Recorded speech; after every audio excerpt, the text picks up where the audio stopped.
Good morning, everyone. Today, I'm Mukta. Will tell you about what's so special about today. So, today is 11th November 2018.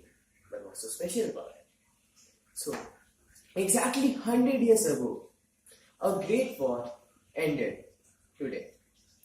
This war didn't just alter the history, but changed the whole course of humanity. You might have guessed it by now. I'm talking about World War One.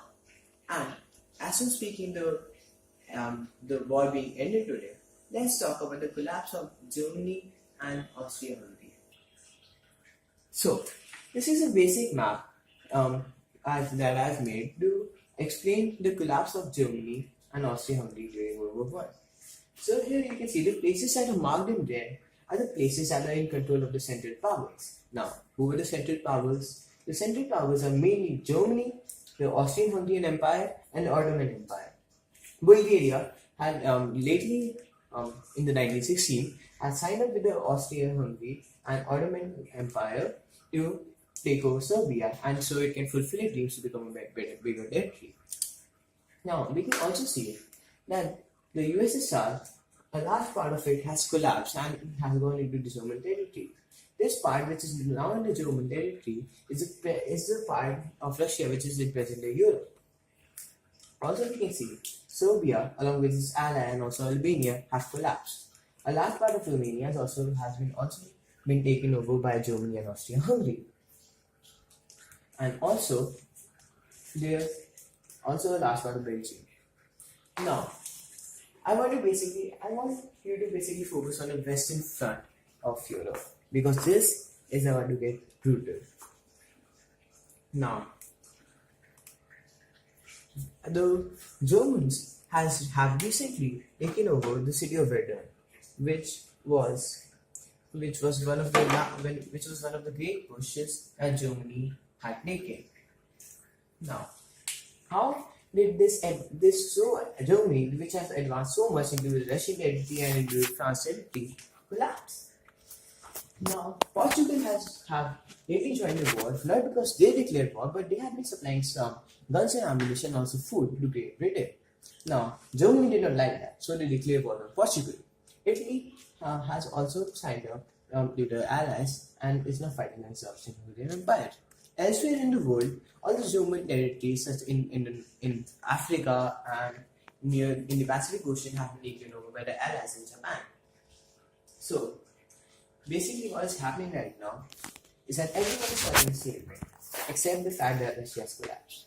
So, recently, Russia and all British have made a great advancement into the Ottoman territory from the south by a man who's called T.E. Lawrence, or better known as the Lawrence of Arabia, has taken a large part of the Ottoman territory from the south.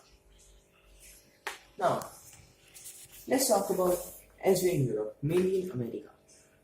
What's happening in America is that America, when starting of the war, had been supplying Great Britain with guns and ammunition.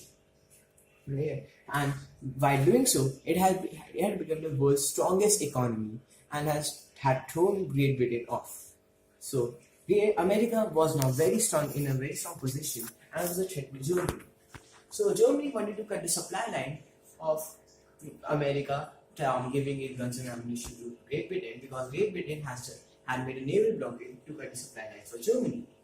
Now, Germany sent a telegram to New Mexico saying that wouldn't it be like really nice if they joined up with Germany and declared war on America. Now, British intercepted and deciphered this message on the way while it was on going to New Mexico, and then when they showed it to the Americans. Now, the president, which was William, did not like this, and he declared war on Germany. Now, for Germany, it was a total catastrophe because Germany had taken over this part of Russia and wasn't planning for any American involvement in the World War. Now, Germany knew this wasn't. They had to make Great Britain and France surrender before the Americans showed up. So they made one last great offensive to take over France. Somme was taken over by one push. The conversion troops had Belgium, and the last part of Belgium went over too. The conversion to here, and at the head of Verdun. But at the fifth push, the Germans had already depleted a huge amount of their resources, and as I said, at the fifth push at this city, they didn't advance, or rather, they were pushed back into their own territory.